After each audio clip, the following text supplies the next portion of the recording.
Hello, my name's Maddie Harvey. This is a video tutorial to accompany my Loanin Shawl pattern, which is part of the Shawl Saturday Series for 2019. So this is the autumn pattern, and it has this slip stitch pattern with some travelling stitches here and this little circular motif. So I'm going to show you how to work this little motif here and how to do some of these cables which involve elongating the stitches just to make them kind of stretch across there and travel so that you get a really nice kind of fluid line rather than something quite geometric. So if you're using the written instructions, working this is probably slightly simpler for you because the instructions are all just there. For the chart, which I'll show you on my iPad here, you've got these series of little coloured squares. So each of these is a different instruction. And the little stitch here, which I suppose looks a bit like a bud, but here it's kind of representing an apple.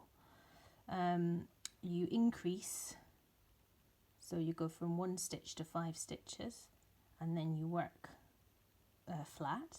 And then you decrease back to 1 again. Then you do something here, a kind of decrease and an increase at the same time, which creates an extra stitch, which then becomes this travelling stitch here, which works up into the next sort of adjacent column. And that is how the overall pattern is achieved. So on the chart, you can see here, these little coloured squares are not representing one stitch, they're representing a group of stitches and the action that you have to do to those stitches to get the little bud or the apple motif to appear on your knitting. So what I've done here is I've got some Aran weight yarn on 6mm needles, which is different from the pattern, and I've just got a little start of a series of slip stitches to make a little column here, and I'm going to work that little apple just above here, okay, and I'm going to follow the chart instructions. So I'll just work along until I get to the slip stitch column so that you can see. Okay, so we're here at the slip stitch column. So on the chart, the first square that we have to work is a kind of dark purple square, and the instruction for that one is to increase by working knit 1, yarn over, knit 1, yarn over, knit 1 into that one stitch. Okay, so knit, then make a yarn over, knit, make a yarn over, and knit again. So you can see here I've got 5 stitches where I had 1. Okay, and then take that old stitch off. And I've used some markers to show me where the slip stitch columns are. And also that'll be quite handy for seeing where these 5 stitches are now for the little apple. So I'll slip that and then I'll just work to the end and I'll turn around and I'll show you what to do next. So the next square on the chart for the apple motif is a turquoise blue one, and the turquoise blue one is just purl 5. So those 5 stitches just get purled.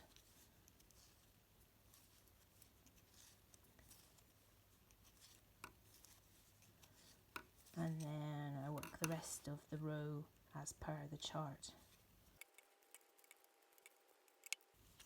So you can see here where that increase has happened. So I've got this 1 stitch which kind of gets stretched out and becomes almost like an eyelet. And I've got my 5 extra stitches here. I suppose if you wanted to, you could put an extra marker in here just to separate them. If you were finding it a bit hard, to remember about those 5. But you can kind of see, because this is reverse stocking stitch here, and these are done in stocking stitch, they're different from the background, but this is thicker yarn, so it's easier to see. you might find it helpful to put a marker in there just to identify those 5. So I'm going to work the next row, and these 5 stitches are represented by a purple sort of lilac coloured square on the chart, which means just to knit them. Okay, and then on the next wrong side row we have the turquoise square again, so they're just going to get purled, and just work the rest of the row as per the chart or the written instructions. So I'm just going to go ahead and work those 2 rows, and then I'll show you the next step in sort of finishing off this apple motif and bringing it back to 1 stitch again.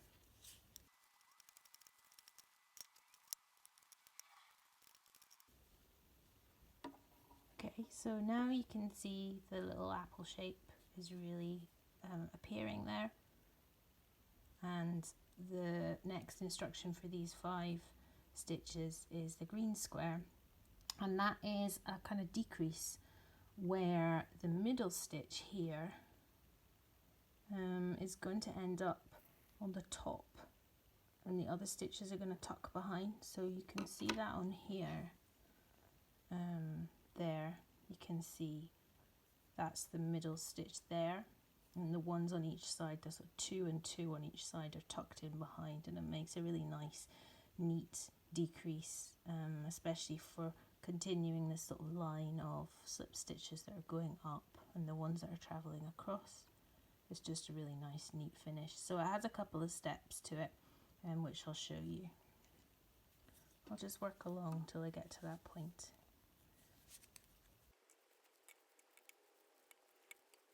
So here's my 5 little stitches for the apple motif, and I'm going to decrease them back down to 1. So you start off by doing a slip slip knit. So slip the first one knitwise, slip the second one purlwise, and then put your left hand needle tip through the front and knit them together.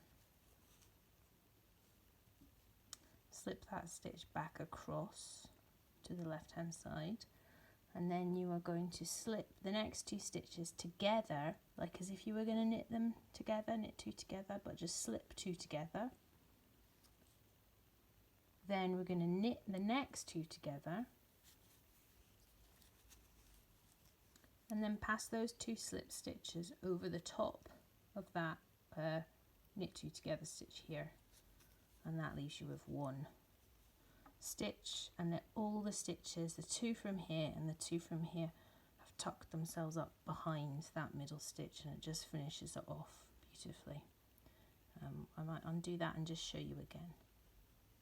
There are a couple of stages to this, but the instructions are all there. If you just take your time and work through it, you'll get back down to 1 stitch.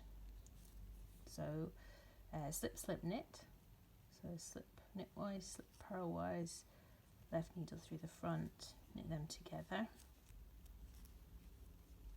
pass that stitch back across, slip 2 together as if you were going to knit them, but just slip, knit 2 together now, then pass the 2 slip stitches over the top of that 1 stitch so that you're back to 1 again. And then I'm just going to work the rest of this row, and then I'll do the start of the wrong side row, and I'll stop when I come to that stitch there, the marked stitch. Okay, so now I've reached the stitch which is forming the top of the little apple here, and the next instruction is to purl 1, yarn over purl 1 into 1 stitch. So it's increasing as 1 stitch into 3 stitches. So just do a purl as normal, but don't take the old stitch off. Make a yarn over. So bring your yarn. Your yarn will be at the front anyway. So just wrap it around the needle. It's a little bit awkward. You've got 2 now, 2 loops here, and then purl again. So now I have 3 stitches there. I'll just do that again. So purl,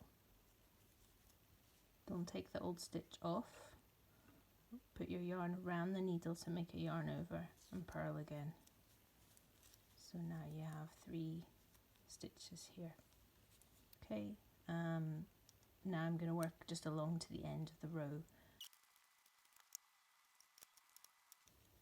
So now I'm back here, the top of the little apple, where I did purl 1 yarn over purl 1 on the wrong side row. So I've got 3 stitches coming out of this one. I'm going to knit the first stitch, and then I'm going to knit 2 together. So now I'm back to 2 stitches. So this stitch here is the one that's going to travel across. So if I show you on here, it's this one here. It's going to start traveling across. And the remaining stitch here, that one is going to continue. That's going to continue up here. And the other one is traveling across here, and then it's going to get decreased away into that slip stitch column there. Okay, so I have these 2. So I'm just going to work the wrong side row, and then on the next right side row we have a cable, which I'll show you on the chart here. This cable here, which has yellow, and the yellow means an elongated stitch. So I'm going to show you how to do that. There's a few cables like that. It's not difficult to do, but you might find it easier to see rather than to read the written instructions.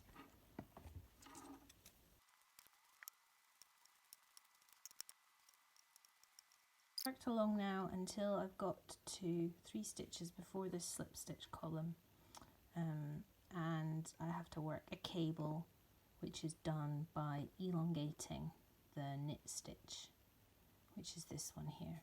So on a traveling cable, you always have this stitch, which is traveling across this background of reverse stocking stitch. So it's a cable, but it's different because this knit stitch is like the dominant stitch, and that's the one you see traveling across. You don't see the other stitch, the purl stitch that's involved in the cable, but it's just in the background now. It's not like a standard cable where both sort of lots of stitches are involved in the cable and they're both visible. Really here all you see is this travel happen, and it's done with a cable. And we elongate the stitch so that it can stretch across a few more stitches than would be possible if we didn't do that. If you forget to do it, every so often, it won't be a big deal. But if you can remember to do it, it really helps to just kind of make that line nice and smooth, and just sort of get this quite a nice curve to it here. So I'll show you how to do that. So these are the 2 stitches that are involved in the cable. I like to do my cables without a cable needle. So what I'm going to do is just put this purl stitch to the back and just let it hang there while I work the knit stitch, and then I'll pop that one back on, and you'll see. So I'm just going to push that one off and let it sit at the back. Then I'm going to put my needle into this stitch to knit it, and I'm going to wrap the yarn around the needle twice. Okay, it's just like when you make a double yarn over. So pull through the 2 loops there, then I'll get that, see, it's not gone anywhere, that little purl stitch. Get that back, purl that one, and then you can see that this knit stitch has started to travel across. So I'll just work the rest of this row, and then I'll do the wrong side row up until this elongated stitch, and I'll show you what to do with it next. So I'm here now at the elongated stitch, and you can see there's 2 loops. I'm just going to knock one of the loops off. So I've got a longer stitch here, which will be useful in the next cable because that's going to stretch across. So those get slipped on the wrong side, and you always do that on the wrong side with the yarn in front, so that your these slip stitches stay prominent on the right side of your shawl.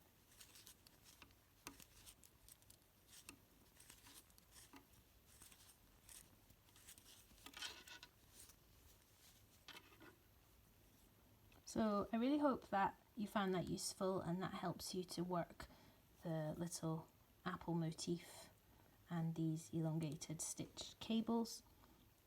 If you have any questions or you'd like to know more about the Shawl Saturday series patterns, you can find out more and you can get in touch with me via my website, which is maddieharveydesigns.com. Thanks, bye.